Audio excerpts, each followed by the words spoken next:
Good day, ma'am. I am Maria Ferra Sunable. I am 34 years old. I'm married with Louis Rasunable.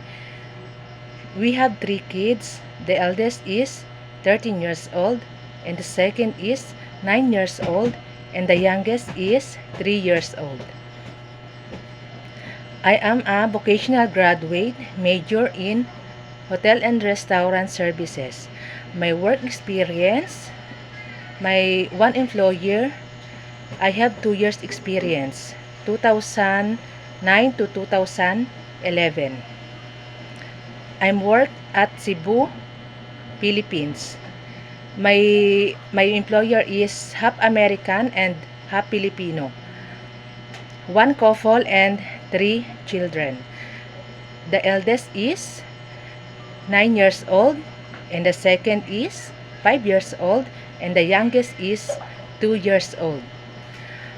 My priorities work is taking care of the children, also doing household chores, cleaning, laundry, and doing grocery shopping.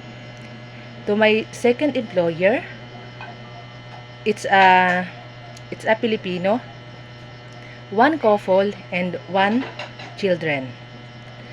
My priorities work is taking care of the baby. The baby is 12 months old, and also doing cooking, laundry, and also they have pets, a dog. I'm taking care of the dog.